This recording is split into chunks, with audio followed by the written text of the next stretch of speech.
Chapter 7. The Plot Thickens. It was only the second day, and Akechi already hated middle school. Here he was, just trying to sell in history class, and all his classmates around him would not shut up. Damn, I take it back. I didn't want her to die. Like, what if it was Naname's life out revenge? Oh my gosh, what if it was not Nanatame? But how did he get her up on the roof? Something's fishy going on. Thankfully, Salvation came in the form of their history teacher, clearing his throat very loudly. A somewhat portly man, he had a bushy white mustache and wore an explorer's hat. Very eccentric, and probably not even remotely professional. But whatever, this was Inaba. At this point, Akechi had seen weirder. At any rate, the teacher barked his rowdy class. Quiet! I will not have my classroom turned into some gossip column! While the once rioted students sat back in their seats, the teacher grumbled and mumbled about darn kids. He then adjusted his spectacles and cleared his throat again. All right, Akechi-kun, since you're clearly one of the only Wahasapas paying attention, and set a good example. So, how many years was our colonial station closed to the outside world? Ha! A chance to flex his intelligence a bit? Perish the thought. Akechi smiled pleasantly, then rattled off an answer so casually one would think it was common sense. Approximately 217 years, starting in 1635 and ending in 1852, when the American Navy forced us to open our borders. Boy! Yes, the Sakoku Edict barred foreign trade, restricted travel outside our borders both in and out, and prevented interference with foreign powers. Oh, by the way, the crotchety teacher's smile spread beneath his bushy mustache. Pride that followed made it even sweeter. Wow, Akechi-kun, how did you get so smart? Damn Americans! One boy snarled until the girl seated behind him poked his shoulder and said, Hey, I don't think I see you picking up pizza in Okinawa City during the break. He's a Italian. It doesn't count. Akechi shook his head and returned to focus at the front of the class. He could have easily mentioned that far worse atrocities had been committed all across all of human history, across all lands and cultures. But he doubted the teacher would appreciate him co-opting his lesson. A pity, though, as the nature of human cruelty would surely make for a rousing discussion. The rest of the day passed rather uneventfully, barring the continued gossip over the murder and the gaps between classes, and over lunch break. When he finally fetched Nanako from elementary school, he recounted his success in the classroom with a smirk and confident stride. She skipped beside him with a sparkle in her eyes, silently enthralled by his dramatic retelling, until he finally gave her space to speak. Wow, that's a really long time. It's so hard to imagine, given the world we live in now. We thrive so much off of overseas commerce that the idea of being so isolationist boggles the mind. They reached the Dojima house, and Akechi strolled out the door for her. I suppose that's the beauty in history. You can look back on the past and see how far we've come. Though Nanako followed him, she took a moment to look at the sky. His words must have inspired something within her. I wonder what will happen in 200 years. I wouldn't worry about it, Nanako-chan. That's a future far beyond our comprehension. Unless modern medicine invents it really, they wouldn't live to see it anyway. Besides, there were more pressing matters to worry about, like the recent murder. So while he let Nanako inside, he hovered in the doorway behind her. Hey, Nanako-chan, will you be alright if I step out for a little bit? She turned to him and smiled as bright as the sun through the cloudy sky. Yes, okay. I can do my homework. Just make sure to lock up. I wouldn't want anyone hurting you. He at least received extra key for Tajima, so getting in wasn't an issue. Still, Nanako made a face at him. I know. That doesn't the same thing all the time. Yes, perhaps a bit too coddling, wasn't it? Of course, Nanako-chan. My apologies for assuming. But with her safety secure, he departed the house. On the way, he sent Kanzi a text. I'm going to the Semigal River. Care to join me? Kanzi replied in seconds. Yeah, sure. I'll let Ma know real quick. So, one short word later, Akechi see himself on the river's edge, pen and paper and notebook in hand, to process his thoughts on the previous few days and hopefully wrap his head around the whole supernatural debacle. Suspicious supernatural phenomena in Inaba. Marie, mysterious amnesiac girl, speaks a strange room, and claims to be inhuman. Works for a man he calls the Nose, who has a penchant for contacts. Fox, abnormally intelligent guardian of the shrine that possesses many mysteriously healing herbs. Midnight Channel, surreal broadcast that only appears on rainy nights at midnight. They say it broadcasts their soulmate, but more likely connected to something more ominous, given the murder of Mayumi Yamano. The well gas station attendant. First spotted the night I met Kanji Tatsumi. I noticed him, but he disappeared in the blink of an eye. Offered me an umbrella on a rainy day. Shook hands with Yu Murakami, was resulted in splitting headache. Something highly suspicious here.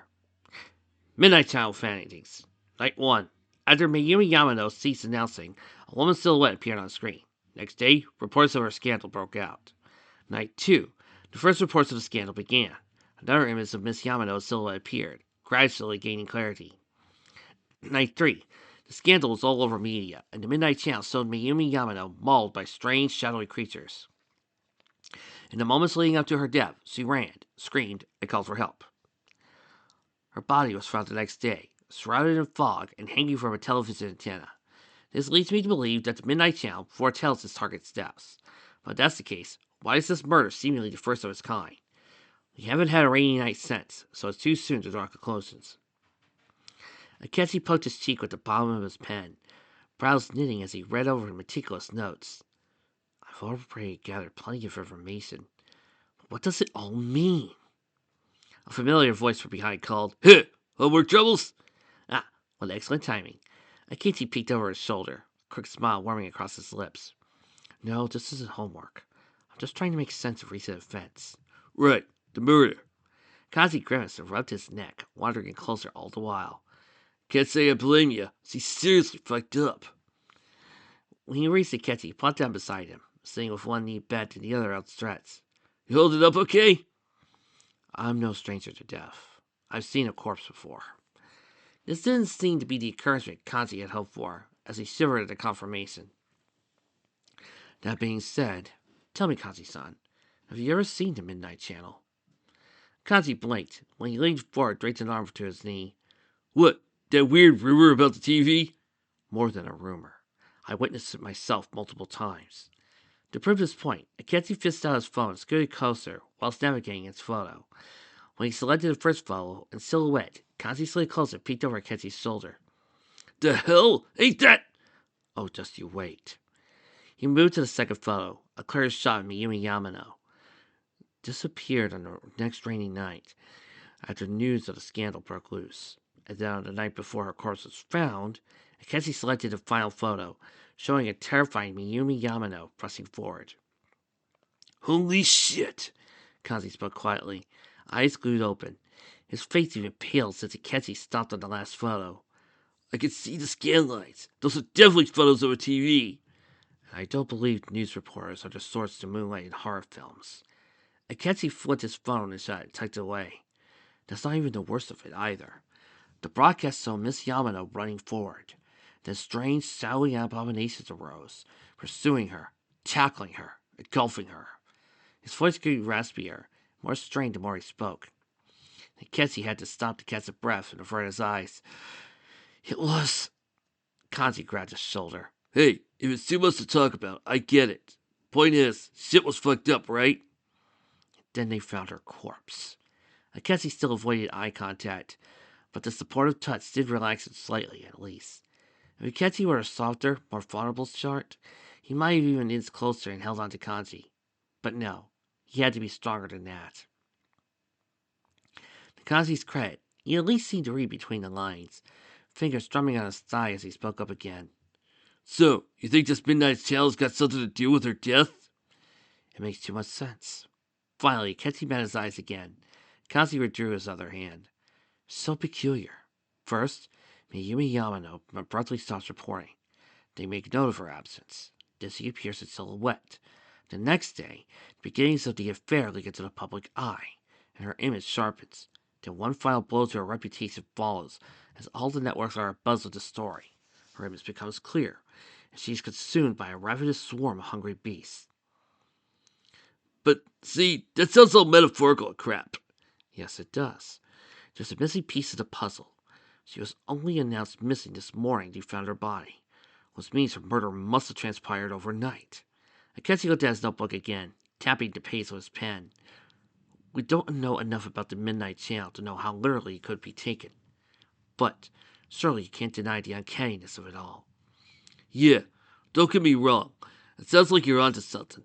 Just hard to really weigh in when all I got is your word and these photos. It was as if a light bulb went off in Kazi's head at that moment, as he straightened up and snapped his fingers. Hey, how about I start watching too? At least that way you'll have someone else to swap notes with. Akechi chuckled, brown arched. You? Taking notes? I never knew you were so studious, Kazi-san. Hey, I can study, sometimes. He looked the other way, cheeks puffing, then deflating. Something like this is crazy weird anyway. Feels like something I gotta see for myself. Well, for what it's worth, I appreciate the assistance. Make it much easier to compile a case anyway. Kanzi laughed at his remark, but in a light, good-humored fashion, more so than mocking malice. You trying to be a detective? Akechi flashed a smirk, gesturing his notebook. I've always enjoyed a good mystery, and now we're living one. I suspect that if the great Naruto Shirogane was here, he does this equally pursue the truth from his own eyes. Yeah, if he was here, he would pursue the truth with his own eyes. Yeah, him and his two lovely pillows that he keeps hidden, just in case of emergency. I ain't following. Naruto Shirogane, the detective prince. How? Akechi rose to his feet, standing tall with his shoulders square. He's a legend, Kazi-san.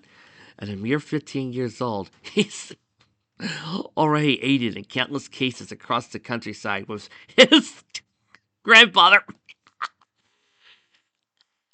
Are we sure this isn't spoiling anything? Oh, come on, Trixie. This game's got a remaster. It's got a remaster or a remaster incoming. It has a sequel series, an anime. I would like to think that if nobody knows the secret by now, they have either A, are 10 years old, and if you are, why are you listening to my channel? Or B, have not picked up a Persona game in ages. There was so much more Akechi could say. How the Shigurnes were legends of their craft, dating back for generations. How Naruto himself was cool, collected, and mysterious, with a mind as sharp as his tongue. But he suspected the limited explanation was already a lot for Kanzi to process, as he stared up at Akechi, brow furrowed and a fist beneath his chin. Damn! And he's the same age as me? And so is his sister! I say that sounds unreal, but between the fox and that midnight channel, I believe almost anything. Slowly, Kanzi climbed to his feet and dusted off his clothes. But hey, I was thinking about grabbing a bite. You game? On one hand, there was still more to consider. On the other hand, they hit a dead end for now. Without another midnight channel to further compile evidence, what else could they do? Ultimately, Akechi nodded and said, certainly. I could stand to take a break from all this theorizing anyway. Thus, with Kanzi at the lead, the two of them headed to the central dumping district. Along the way, Akechi eyeballed the mobile gas station, but strangely, the attendant wasn't there. Kanzi followed his gaze, frowning. What's up? Just noticed the gas station attendant isn't working today. There's an attendant? Oh, so's what I know. That was interesting. Did the attendant just work certain shifts? Was he a new hire, perhaps? Whatever the case, best put a pin on that for now and continue forward towards their next meal. Eventually, they stopped at Zozai Daigaku, a small establishment with a wooden table with yellow crates for seats and a vending machine branded with the Jack Frost mascot character nestled beneath the awning to the right of the window. However, more interesting than the establishment was the wavy-haired girl hovering a short distance from the window. Saki Konishi stared listlessly, her eyes stiff as she gripped her upper arm with one hand. Tentatively, Akechi approached her. Konishi-san? Oh, hey! She turned to him with a weak smile, dark circles beneath her eyes. Even her voice sounded hoarse, as if she'd been crying. Kazi moved closer, his voice lacking its usual rough edge. Senpai, what are you doing out here? Thought you'd still be working. They let me off early. I'm not feeling so good. Her words came out slow, each syllable hesitant. She avoided their eyes while still forcing that smile. But it's nothing serious, okay? I'll be all right. You don't sound so sure of that. I guess he spoke gently, trying not to push her too hard. She clearly had some sort of ordeal that led her to this point. We were actually about to grab some croquettes from the Zuzai Daigaku. Perhaps you like to accompany us? Truthfully, he wasn't sure why they offered. They weren't particularly close, after all. But it seemed the gesture was enough for her to straighten up and smile a bit more earnestly. Sure, why not? It'd be a nice break from the crowds at Tunis. I can only imagine. Akechi sat himself at the table, while Kaji walked up to place the orders. Saki hovered behind him. Hey, do you want me to? Nah, I got it. You had a shitty day, so let me treat you.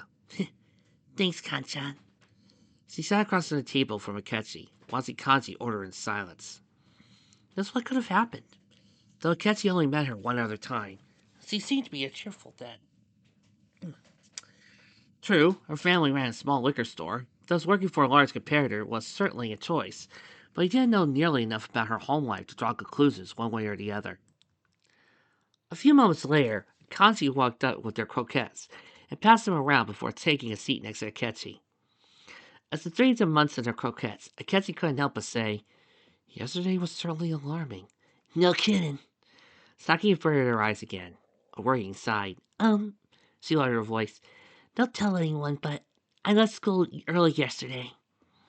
Kanzi's eyes widened, and he straightened his posture. Like, before the announcement? Oh, there was an announcement? Saki heaved a tremendous sigh, before taking a small bite before continuing. Yeah, I'm the one who found the body. Shit! Kanzi struck the table with his fist. That really blew, Senpai. Sorry. It all made sense now. The tired look in her eyes, her hoarse manner of speaking, her distant, spacey behavior.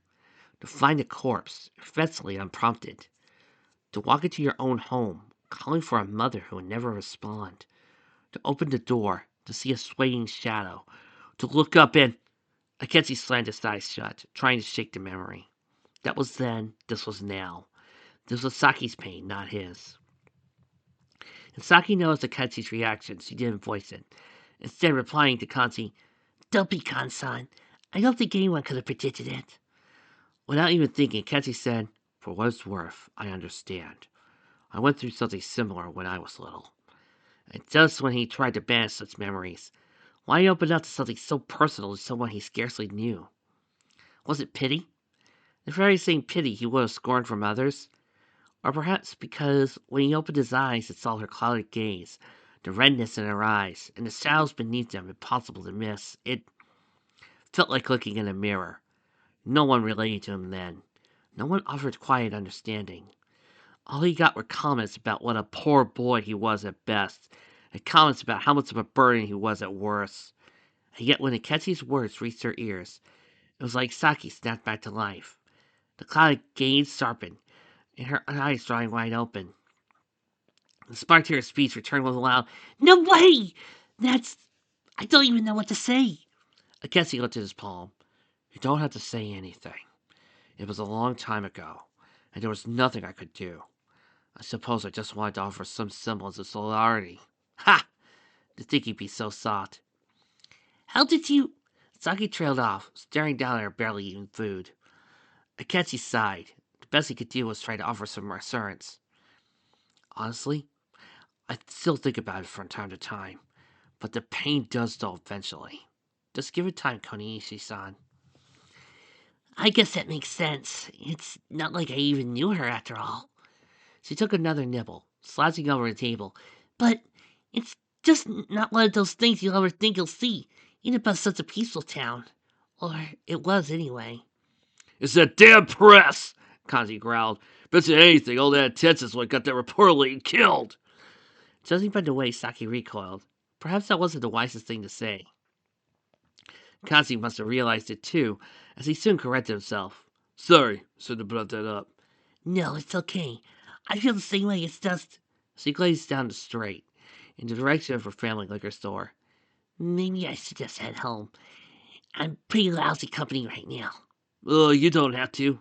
But if you need to, I guess he said, we understand. I would probably feel the same way in your shoes. Yeah, take the time you need. Just don't be a stranger, all right? Nodding, Saki rose from the table with her plate in hand. I appreciate it, Kanchan. You should stay all right. I guess he offered a small smile, though it frankly felt out of place. Almost too patronizing? Funny how the tables had turned. You too, Konishi-san. As Saki wandered down the street, both Kanzi and Akechi watched in silence.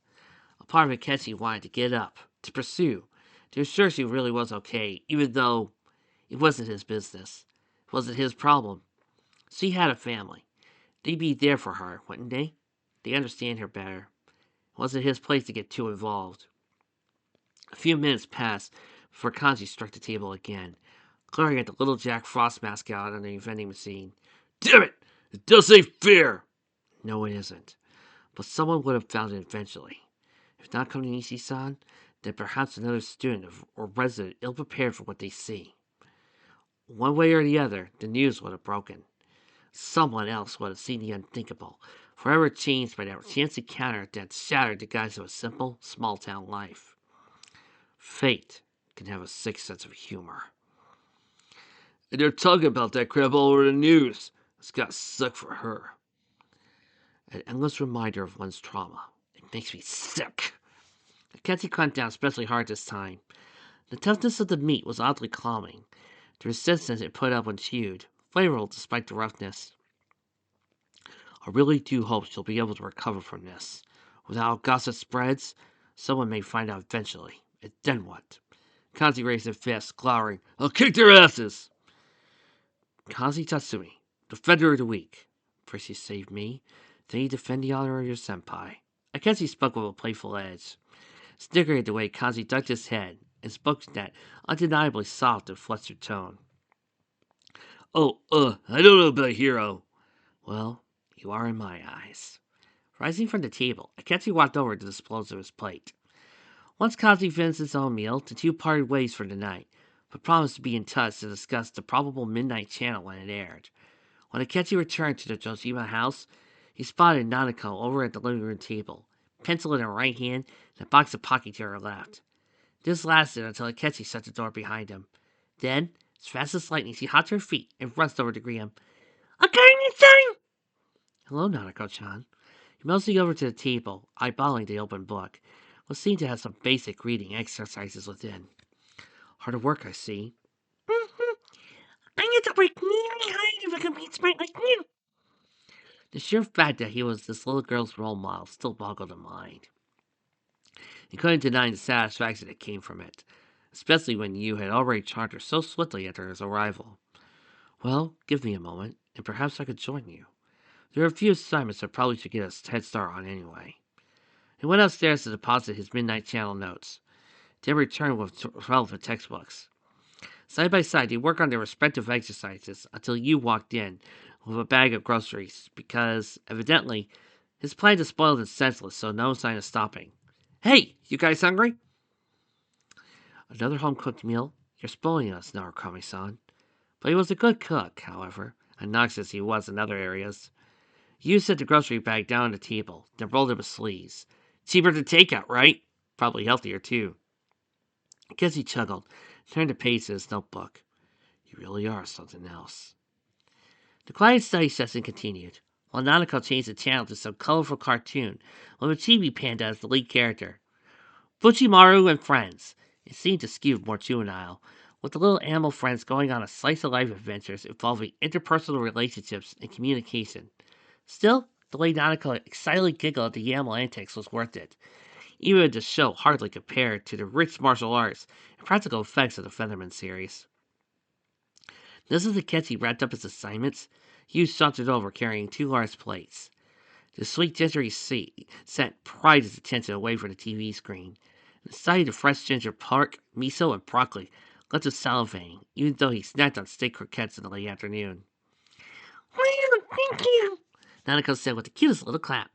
You didn't use a cookbook. I've had practice. You winked, then stride back to the kitchen.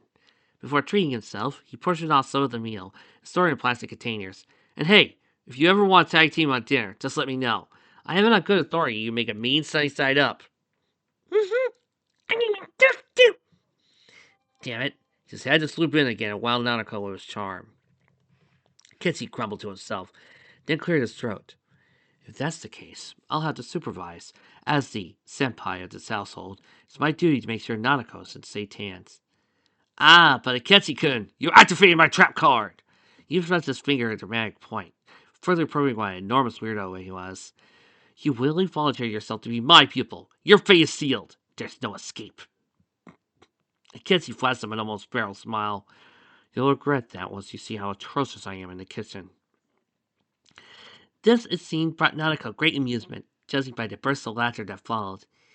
It's just awesome, isn't it? Akechi almost, keyword, almost, spat some soup as he said that. Thankfully, he had the decency to swallow before speaking. Ugh. Yes, Nanako-chan. This is what I was talking about. Boys can be very silly.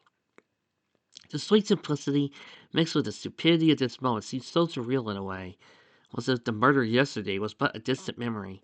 Then the door slid shut, and Dojima dragged himself inside with a deep scowl on his face. He's home! Nanako said, as he remained by the table. Ugh, what a day.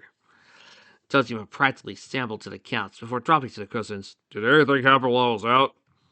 Well, no sense in denying it.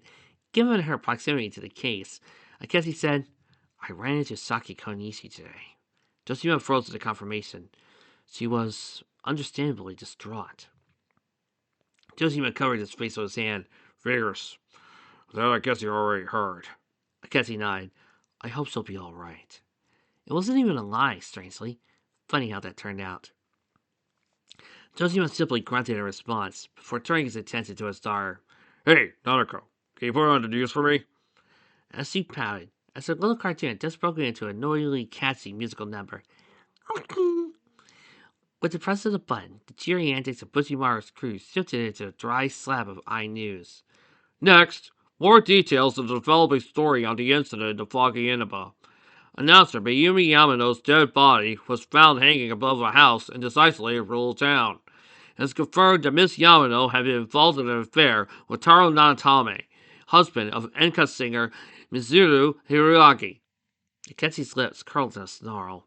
More of the same, it seemed, complete with blaming Mayumi Yamano for the affair over the dog of a council secretary who couldn't even keep it in his pants. The police plan to investigate this relationship and question any personnel involved with them. In addition, we now bring you an exclusive interview with the student who found Miss Yamano's body. Akechi bristled at the confirmation, dropping his chopsticks. No! She's already been through enough! Damn press. Dojima growled. I should have known it come to this. He walked over with a plate to Dojima, who silently accepted with a nod, then took a seat at the table, finally staring at his own dinner. Then, as the announcement wasn't enough, Saki appeared on the screen with a shitty hair job, only concealing her eyes. Even with her face partially centered, there was no dismissing that deep brown in her face, or closed-off body language, with her arms drawn over her chest. The reporter either didn't notice or didn't care, as he hounded her regardless. What went through your mind when you saw it? Could you tell that she was dead? Did you see her face? Fuck off, Akachi wanted to say. When Nanako's so close, he had no choice but to bite his lip and keep quiet. Don't you think it's scary that someone was killed on a foggy day? Saki backed away. Camera followed. Huh, she was killed? Oh, so did you see anyone suspicious around here? She hung her head, wringing her hands. No, not really. We heard that you found it when you left school early. Did you have some personal business to take care of? That's... Kenzie's nail dug into his palms. Fist trembled. Chest inflated slowly as he breathed in. Then, near right as the shout burst from him. How dare they! Can't they see she's distressed? The announcer continued. A tragedy that occurred near the local shopping district. Many store owners are raising concerns about losing customers as a result. Mackenzie stood up, glaring daggers at the news commenters that didn't even know he was there. That's what they care about? Not the woman's death? Not the trauma Konishi's son's undoubtedly experienced? Oh no, the customers. That's all that really matters. Nanako struck back. Kitty. Shit! He got too far, hadn't he? Nanako-chan. I'm sorry. I got carried away, didn't... Kid? Judging pins the bridge of his nose. I get it. They shouldn't be raising a stink about it. But it's out of your hands. Another male commentator kicked in. It really is a bizarre case, isn't it? I mean, hanging someone upside down from an antenna, I have to say it's a warning, or a sign from the culprit. Then the important, annoying, awful announcer had to speak in again. Hey, it's not easy doing multiple voices here, you know. Yes, but so far, no one has come to forward to take credit for the crime. Dutchman yawned, eyes half lit. Lots of prank calls, though. The commenter then said, so the cause of death is still unknown. So they don't have a single case yet? Taxpayers' funds are going to a police force who can't even tell if this is an accident or a homicide. Akechi expected Jojima to snap back at the TV. But when he gazed at the couch, he found the detective sound asleep, with the half of he didn't still on his lap. He sighed, quietly removing it. Jojima didn't even stir. I'll just put it away. He probably needs to rest. Even so, Akechi wanted to say something, if only on Jojima's behalf, but he looked from the sleeping man to the TV. His loud outburst had already frightened Nanako. It wasn't as though his words would reach those fools' ears. Even if they did, would they even remotely take Akechi seriously? Doubtful. A Junis commercial played seconds later. At Junis, every day is Customer Appreciation Day. Come see for yourself and get in touch with our products. Every day's great at your Junis. You would think I'll get tired of doing that little song, but I'm not. Nanako must not have noticed her father's slumber, because he looked over her shoulder and said, Dad, you want to do this tonight? Akechi brought a finger to his lips. He's sleeping, Nanako-chan. Best let him rest. Oh, jeez. She jumped over a table, sulking. You returned to the living room, sitting cross-legged, resuming his meal. Does this happen a lot? Sighing, Nanako nuzzed her remaining vegetables around with her chopsticks. Wasn't so bad when the kitchen got here, but, you know. It's a serious crime that has the public in a frenzy. Akechi said in an effort to grant clarity. I'm sure once we find a culprit, he'll have time for us again. Us. Not just her. Funny how these little things slipped without much thought. Nanako changed the channel back to the Buchimaru cartoon. Thankfully, he seen another episode had just begun. It was bombastic and jolly theme song, returning a smile to Nanako's face. By the time everyone had just finished singing, Yu walked up to Nanako and asked, should we leave him here? Nanako watched her father continue dozing. I'm going to go to bed. Don't worry about it.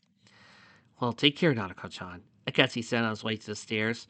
I should probably turn in a bit early tonight. Yu watched him in silence, one hand on his hip, but opted not to speak. When Akechi returned to the bedroom, he sat down on his futon and took out the phone. It only took a single ring before Kanzi picked up and said, What the hell, man? Did you see the news? I did, and I'm far from pleased.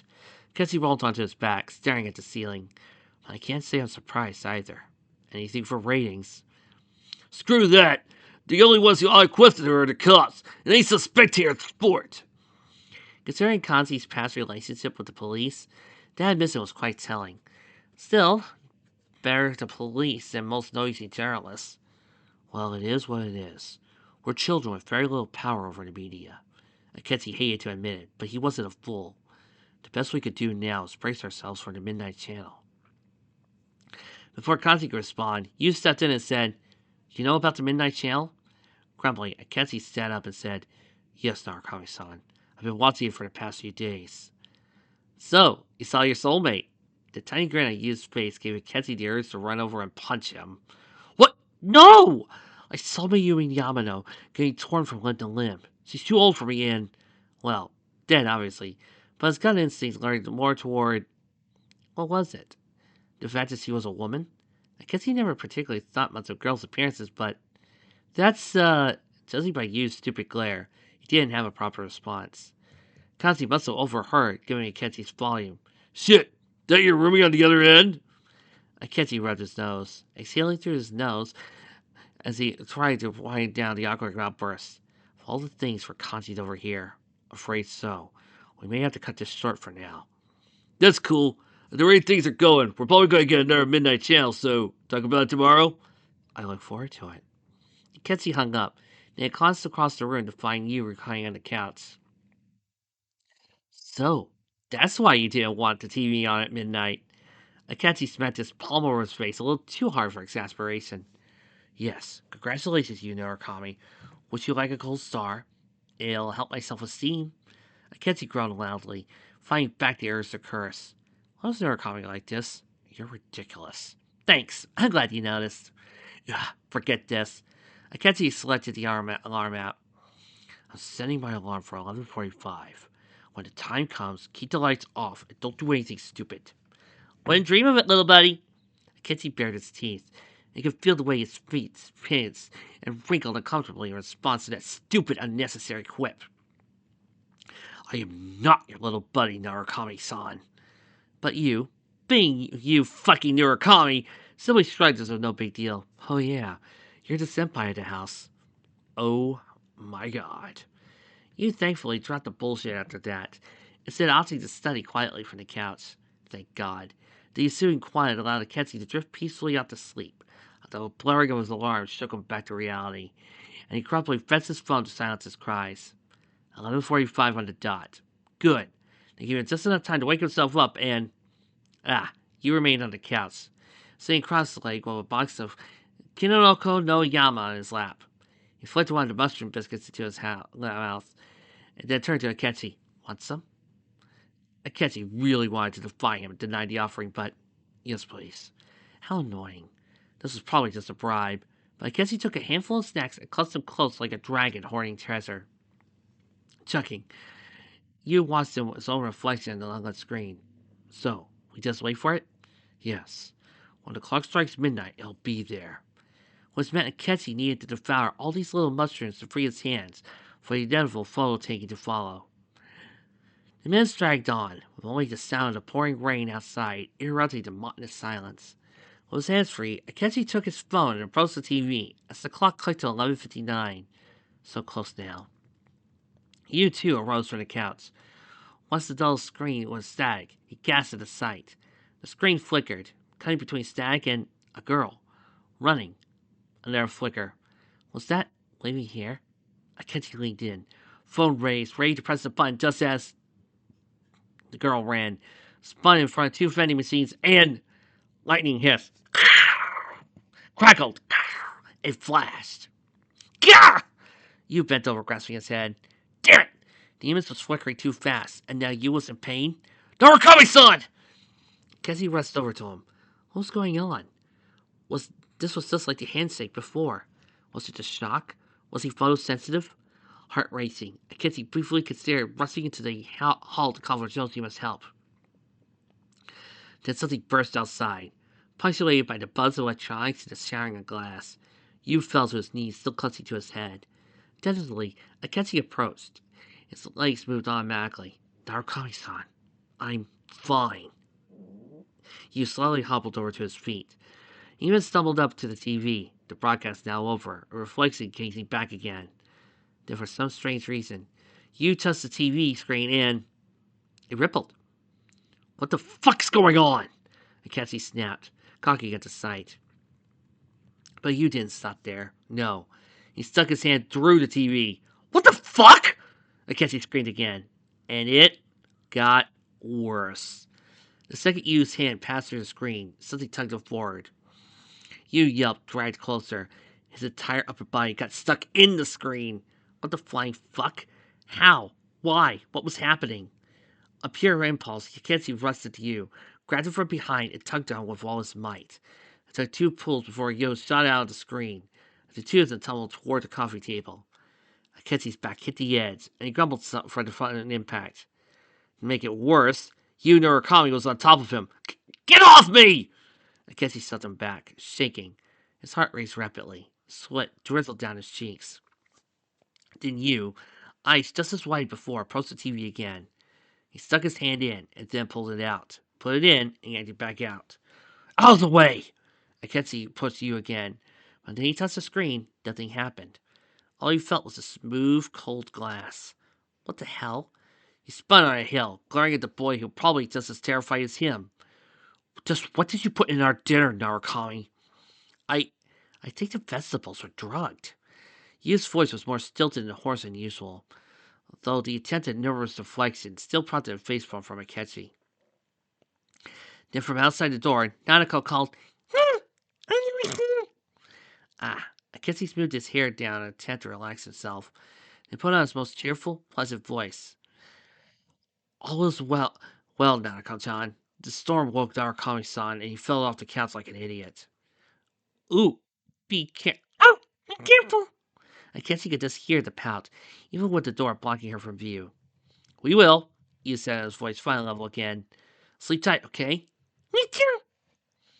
After a short-lived silence, Akechi's phone rang. He picked it up straight away. I take it you saw? Yeah, what the hell's going on? That chick looked kind of like... Long wavy hair. Black sailor fuku. I don't know. It was awfully fleeting, and yet... Mayumi Yamano had gained press coverage preceding her appearance. Saiki Konishi appeared on the news just that night. Once we got a decent picture, but the image flickered too much. It's cool, man. We both saw something. That just proves it's real. A few seconds passed before Kanzi spoke again. Shit, it ain't just rumors. I ain't even dreaming. And there a pause. Crap! But does that mean she's gonna die? It's too early to say, Kanzi-san. The best we could do for now is wait until tomorrow. See Konishi-san is still safe. Even if it was her, but the suspicion was undeniable. She even saw Mayumi Yamano's corpse. Man, I don't think I can sleep tonight. You gonna be okay? Yes. It wasn't as bad as the previous broadcasts. Still alarming, but no monsters appeared. That was something, wasn't it? Gotcha. We'll talk more tomorrow. See ya. Kitsy hung up, then dug his fingers into his hair. He just had to breathe. He had no guarantee yet. There was still some semblance of hope. The entire phone call, Yu watched silently. When Akechi turned to face him, he remained quiet. No more quips, it seemed. Well, there you have it. The Midnight Channel is real, and it sets the precedence that this murder was of the supernatural variety. You brought a hand to his chin. You think there's a connection? I know that there is. Just think about it. No discernible cause of death, the vague positioning of the corpse, and, Mayumi Yamano had appeared in the Midnight Channel before. The connection's undeniable. Then that girl could be the next victim, yes. But we don't know that. I only have one example documented. He held up his phone, flicking to one of Mayumi Yamano's photos. I would have more, but had tonight's broadcast provided more clarity. So you saw Dojima-san? I doubt he'd believe me if I did. The thought had crossed his mind, of course. Why wouldn't it? I'd rather compile more evidence. No guarantee that girl was Konishi-san anyway. My imagination could have easily filled in the blanks. You sat on the cats again. So we're at a standstill. Yes. Apparently you have weird powers. Ugh! Well, at least Akechi had knowledge on his side. The prospect of a contract with that mysterious nose fellow. In the Velvet Room, and there's the Velvet Room theme playing in my head. Again, I would have Rick edit in the Velvet Room theme if I was so sure he could do it without getting caught by the copyright notice. Nose sat quietly with his hands folded together. I see. This is truly an intriguing development. Margaret nodded. That boy was motivated before, but now he faces a difficult predicament. Yu Murakami holds the power he lacks. Looking up from her book, Marie frowned. Isn't that unfair? He was here first, right? And he definitely seems invested. Plus, Hellboy was nice. Smart. Willing to spend his own money just to keep Marie from dying of boredom. Nose chuckled and said, Quite so. He has seen pieces of the puzzle that Narukami lacks. Such an inquisitive mind will not settle to see the stage. I suspect he will pursue the truth, regardless of the hurdles before him. Margaret did that smart person thing where she rubbed her chin and hummed to herself. Hellboy liked doing that too. You said that he wished to make a contract. Marie said, Yeah, can we do that? It'd be nice. Then he could come here too. At least it keeps things more interesting than sitting in this quiet car thing. Nose rested his hands on the table. gazing out the foggy window. I am open to negotiations, but we mustn't act carelessly. For now, I suggest you follow the boy. See how he proceeds now that Narukami holds mysterious powers. Some still your eyes? Yes, it's most pertinent, my dear, but do be mindful. Try not to reveal your hand too soon. My hand? But he's already seen. Ah, I speak of cards molding an actual hand.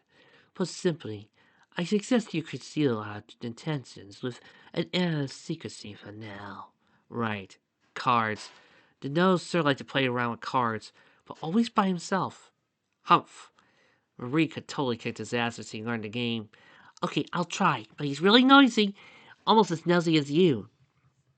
A light, fluttery laughter followed from the nose. Well, technically, the nose is mouth. Why that sounds so weird to think about? Now that is quite a feat.